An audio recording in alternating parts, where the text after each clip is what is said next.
Pregnant women, unspeakable tragedies. With the Scott Peterson trial approaching, it's a topic that's on everyone's mind. Barbara's pregnant daughter was shot and stabbed while her 7-year-old looked on. Do you believe your beautiful daughter would be alive if she hadn't been pregnant?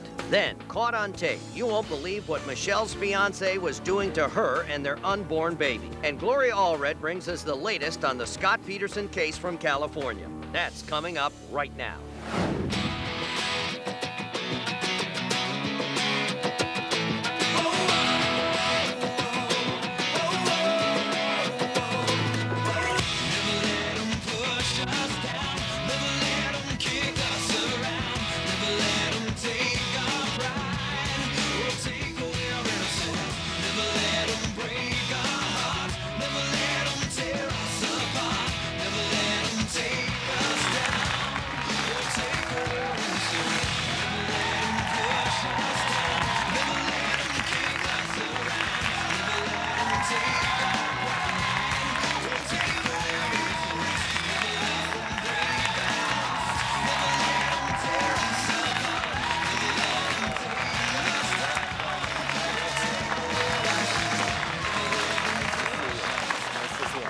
I still find it shocking that the leading cause of death among pregnant women is homicide. We'll have the latest on the Scott Peterson trial a little later on in the show. And while we don't know if Scott Peterson is guilty of murdering his wife Lacey and their unborn son, we do know that a real lowlife coward named Tony Ringer shot and killed his ex-girlfriend Cassandra Betts because she was 6 weeks pregnant with his child. What's even worse, that coward stabbed and shot her in her car while her 7-year-old daughter was in the back seat. Now, here's a tough one. Here's a portion of the 911 call that followed. She's passed out in the car, and the little girl's in the shop here. I'm right across from the fire station here. Okay, she's bleeding from the nose area? Yes, ma'am, and I can't wake her up, so. Okay, do you have any idea what caused it? No, ma'am, I just pulled in here, and she was sitting in the driveway. When you woke up, she was lying there? Yes. Okay, and you couldn't wake her up? No. No? Okay. And she's never been sick or anything? No. I don't know how this happened. Okay, don't worry about it. What a brave little girl. Now, Cassandra's mother, Barbara Ann Irving, and Cassandra's best friend, Chris Stiles, are joining us. I got to say thank you, ladies. I said to you before, I think this is so important. I know how tough this is for you because I can already see the tears in your eyes. That 911 call's got to tear you up. Yes, it does. I just sit back and I think what she experienced being in that car for over 8 hours, sitting with her dead mother's body before she got enough nerve to crawl over the body to get out and get help. So when I think about it, it was snowing and just, she was cold, and I can't even imagine what was going through her mind when she was in that car. Do you believe your beautiful daughter would be alive if she hadn't been pregnant? Yes, I do, because during the course of the murder trial, I found out that he had forced her into previous abortions. She had 3 prior previous abortions, which they were his child. And I think she made an open testimony that night in church that she was keeping this child. I think if she had not decided to keep it, that she would be alive. Tell me about that day. The day of the murder? Mm-hmm. Well, I was waiting for her to bring my granddaughter to watch, and after about 4 or 5 hours when she didn't arrive, I immediately called the police to report them missing. Upon calling them, I got an interception of a call from Tony Ringer where he had gotten a call from her job looking for her and wanted to know if I knew where she was. And I said, I can't talk to you. I'm reporting her missing. Upon talking to the police municipalities, they were transferring me to several different police departments, and then finally the officer would not give me any information. He said that we'll have to call you back. I in turn called my other daughters, and they in turn called the police department, and then they called me back and told me that they were instructed to come to the house and pick me up and take me to the police department. Upon arrival to the police department, I was met by Justice's other grandparents, and her grandfather told me, Mrs. Betts, I am so sorry for what has happened. And I'm like, what's happened? And he broke down and said, I can't say it. They brought police officer out immediately, took me into a room with 4 or 5 other police officers, and at that time, the one gentleman turned to me and said, "Mrs. Irving, I am sorry to report to you, but your daughter, Cassandra Betts, is deceased." And I immediately screamed and started grabbing for the phone and was trying to just connect with reality, because when you're told something like that, and I'm asking, well, where is she? Where's her body? I want to see her. They said, no, she's being autopsied. You can't see her. I was just trying to connect with anybody to see where things were at. I mean, it's like I went into a nightmare state. And I started running through the police department, opening doors, just trying to find her. Did they tell you that Justice was in that car? They didn't tell the me whole anything. night? They never told me where she was at. I asked for justice. I didn't even know how Cassandra was killed. Finally, after they took the family and started putting them together in a room, they finally sent an officer, a clergyman, and told me that Justice was at Children's Hospital being protected by a child police officer and being evaluated by a police psychologist. Which is a good thing, because they're figured out, boy, this little girl probably saw the trauma, whether she ever talks about it or admits it. And the best thing to do is get some good, appropriate, professional help right out of the gate, right out of the gate. Chris, best friends, you love this girl. It's mind-boggling that this guy left Justice in the car, isn't it? A 7-year-old to be trapped in that car with her mother all night, wasn't it? All night before she went to the gas station? Yeah, she was, they were in the parking lot of a auto repair place, and yeah, Jay was in the back seat asleep. And when she woke up, that's when she found Cassie. You would think that this coward could have called 911 anonymously. Tony is a punk. Anonymously. He's a coward. He's a punk. You can't. I can think of a lot of other names besides punk, but this is national television. Okay, he is a punk. Okay, now, what made Cassandra so special? Cassie, as you call her. You know, they say beauty is only skin deep, and you know, it's not on what's on the outside, it's on the inside. She was a total package. I mean, look at her. She was a total package. Beautiful. And her biggest thing was always to be there for everybody else. She was never self-serving, never. She was really supportive of everything. I told him to have a lot of those. We got him. We got him. I know this is tough, but you're doing a good job. It's like we could talk about everything, and the only thing that I would ever change about Cassie was that she could see what we saw that she was going through. She could always tell me what was wrong with my relationship, that I shouldn't deal with this, you know. But she couldn't see what this creep was doing to her, how he was manipulating her. She just was so in love, and boy, I'll tell you, when they say love is blind, applies in this case, doesn't it? And she no trusted matter what him. and Yes. she trusted him. Now, we've got his confession on tape. We're going to play that later. This guy, did you like him? No. Did you ever think, you didn't like him right out of the gate. Did you ever think he was capable of murder? I never thought about it because you don't think about things like that. Like we always say, it happens to other people. Right. You know, I always thought there was something creepy about him. From the day we met, I was just like, ew, you know. But at the same time, I loved her so much that if she loved him, that I had to accept him. I didn't have to love him. I didn't have to like him, but I had to accept him. And probably in the bottom of your heart, you're thinking someday she's going to come to her senses and get away from this guy. Do you feel that way? Yes. Yes. Well, okay, we got a lot more to talk about, and we're going to continue with Barbara Ann and Chris and hear Ringer's chilling confession. But later on, we've got the shocking undercover video of a doctor who actually poisoned his fiancée because she was carrying his child.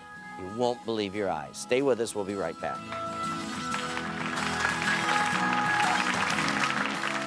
We loved her so much.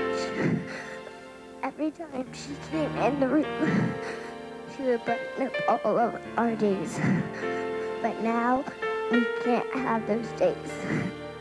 There is a very brave little girl.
In the last week, there have been various reports in the press that Amber Fry has asked me to represent her. Today, I'm able to confirm that I will act as her attorney. Amber has been described as a potential key witness in the case of People versus Scott Peterson, where Mr. Peterson is charged with the murders of Lacey, Rocha Peterson, and Connor. In addition to being a witness, Amber is also a victim of Scott's deception. In a little while, we'll hear from attorney and advocate, and I've known her quite a while, Gloria Allred. And she's going to give us the inside scoop on Scott Peterson's trial for the murder of his wife, Lacey, and their unborn son. Now, Barbara Ann's pregnant daughter, Cassandra, was murdered by her ex-boyfriend, a real coward, and I mean a real coward, named Tony Ringer, because he didn't want her to have his baby. Okay, how did you feel when Tony Ringer was arrested for the murder? Well, we had no idea who was involved. The way we found out, while the family was at the police department, they started separately interviewing each family member, and Tony's Ringer's name kept coming up because he had severely beat her 6 weeks before he killed her. So he was a domestic abuser on top of it? Yes. There were several incidents. You knew about that? And reports. And because his name came up with all the family members, they immediately took him out. But prior to doing that, he came in there and he said, "Mom, don't worry about it. They're going to find the person that killed her." Said it to you? Yes. So apparently we left the police department about 5 that evening. They brought justice back to me. We received a call at 4 a.m. the following morning that they had arrested him and charged him with the murder of my daughter. So a day later, they arrested him. Early in the morning, Early in the morning, they arrested him, and of course he bonded out like everybody does, right? Right. So he gets whoever to put up the bond money. Right. And so now you think you know who killed your daughter. Yes, I felt like that. And then a couple of days later, they rearrested him, and he bonded out again for the murder of the baby. Why did they for the murder of the baby. I see, because now it's a double homicide. Right. Okay. So let's take a listen to Tony Ringer's confession.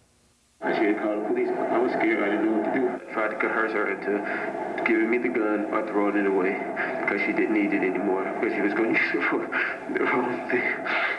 Pulled the gun out of her pocket of her coat, and I grabbed it, and I was able to successfully get the gun away from her, and she snatched it back, and in snatching it, I tugged on it, and I pushed the trigger, and I didn't mean to. I swear to God, I did not mean to. I was scared, and I ran. I ran, and I ran, and I ran. Boy, that's one of the biggest BS confessions I've ever heard. Wow. So you go to court.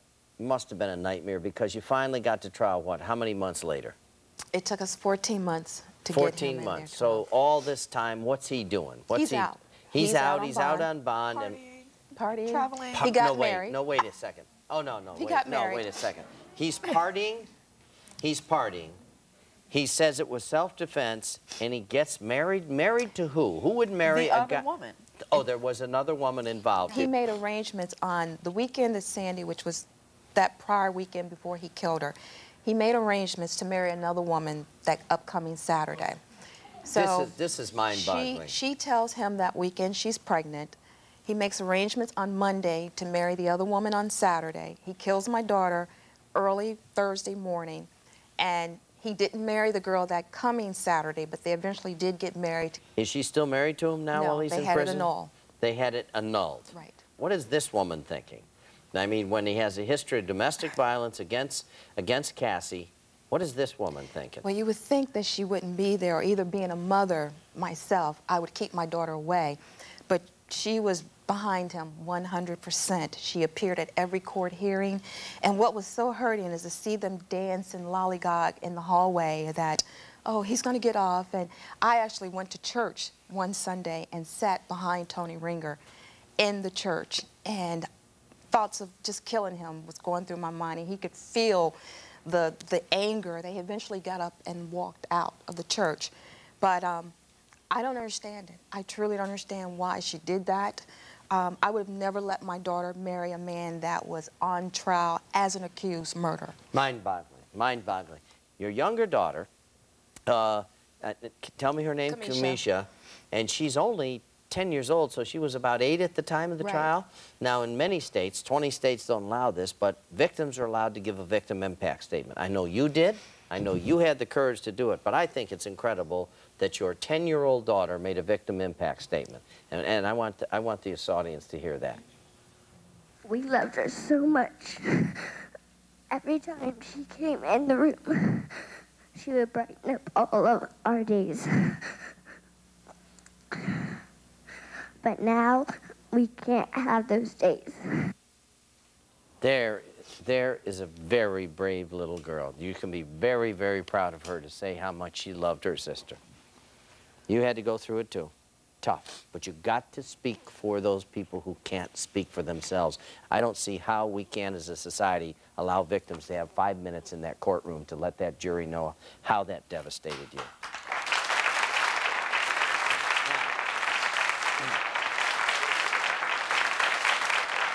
There was going to be a wedding a couple of months later, and your daughter was going to be in that wedding. It was her younger sister that was going to get married, and she was going to be one of the bridesmaids, right? Right. No, she was the maid of honor. Oh, she was going to be the maid of honor. She was the maid of honor. Oh, okay. So she was going to be the maid of honor. And what happened? Well, my daughter canceled her wedding. She was due to get married that May, and she canceled it. So she recently got married here in November of 2000, and I wanted Cassandra to be a part of that wedding because she was supposed to be there. So what we did, we made Justice the maid of honor in person. And what I did, I had Cassandra in there where I took a picture of her in the bridesmaid's dress, had a graphics designer manipulate it where they took her head, put it on my body, and now, as you can see on the right side of the picture, she is a part of the wedding party. So she was there in spirit as in person as far as I'm concerned too. Yes, she was. She was there in spirit. You know that.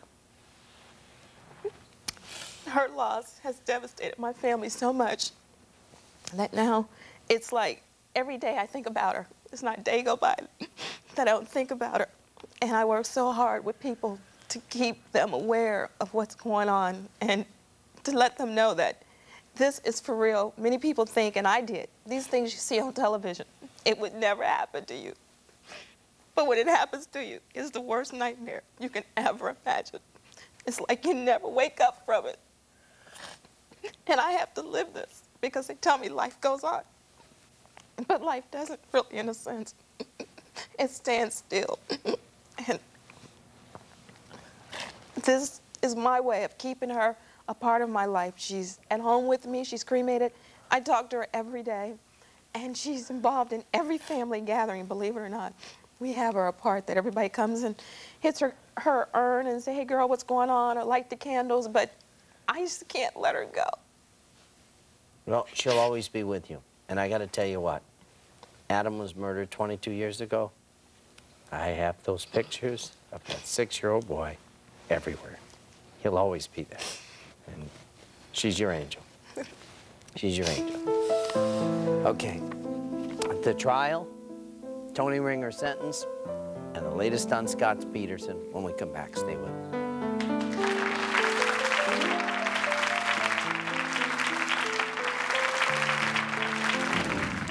It's so much easier for us to look in and see what's wrong. And if we see you hurt, it hurts us. I love her. And I wish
says you will do 30 days. This is not a bar, it's not entertainment, it's a court of law. Ask any of these deputies who have escorted people out of this courtroom. So knock it off! I might clear the courtroom next time, you clowns. Boy, people, I don't think they realize the emotions that go on in there. That was the judge who presided over Cassandra Betts' murder. Now, Barbara Ann, tell me about the trial. Was it tough, nightmare, or did it go okay? No, it was awful. In fact, we didn't really have a trial. What you're watching is a lot of the motions that they have before, a lot of the proceedings. After watching this man out of prison for 8 months, having just the time of his life, I wanted him behind bars. So basically, we sat down, and I've come to the conclusion it didn't matter how much time he get, because it's not going to bring Cassandra or my grandbaby back. But I wanted him behind bars. So the plea was involving that he had no chance of parole, so he has to do a flat 21 years, and he went down for 2 counts of voluntary manslaughter and 3 counts on the gun charge, is basically what it was, 9 years on each. How old will he be when he gets out? He was 30 when he went down, so he would be about 52. 51, 52. He still could have 20 years of his life. I don't know if that's justice in my book. I don't know if that's justice. Let me ask you, has Ringer contacted you? He hasn't contacted me recently, but during the course of the trial proceedings, he sent a letter through his attorney. Why didn't he apologize there in front of the whole courtroom? He refused.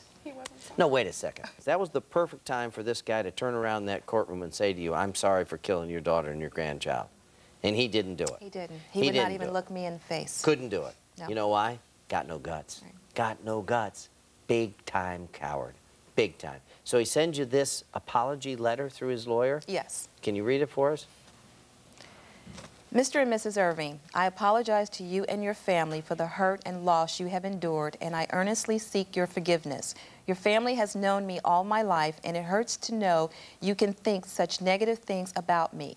I pray that you will forgive me. I want forgiveness from the law and then soon be able to look you in the face. May God continue to bless you. Tony Ringer. Now that is the wimpiest apology.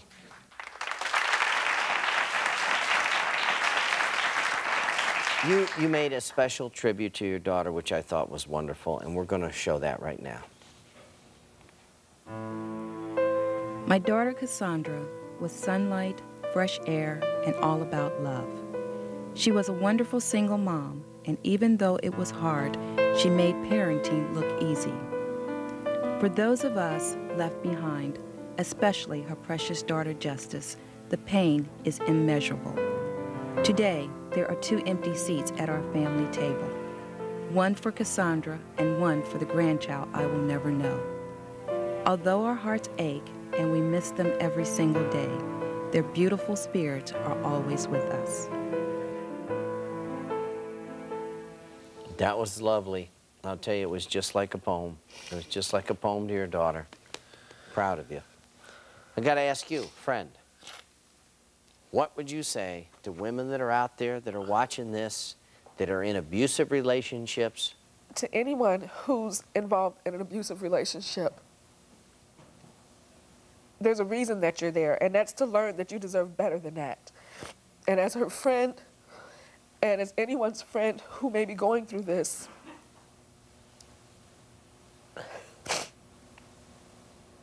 it's so much easier for us to look in and see what's wrong, as well as vice versa, for her to look in and see what was wrong with my relationship.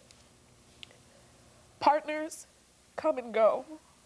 Your friends are always going to be your friends. And if we see you hurt, it hurts us. And if we tell you or suggest to you that this is not right, if you're hurting, love does not hurt, and it doesn't have to. I love her. And I wish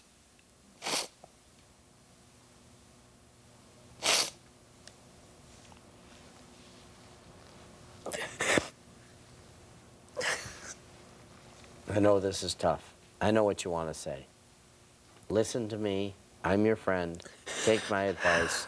And you know what? And tell somebody about it. Let me ask you, how's little Justice? She's okay. Well, she has her moments where she comes to me and she just boo-hoo cries. I miss my mom. And what I do is every time I do something, I give her little remembrances of her mom, something for her to carry with her.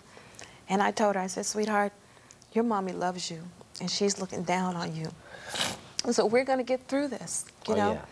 And Justice is doing good because she has a lot of people that love her. Just by being here today, both of you, and especially you, you know what?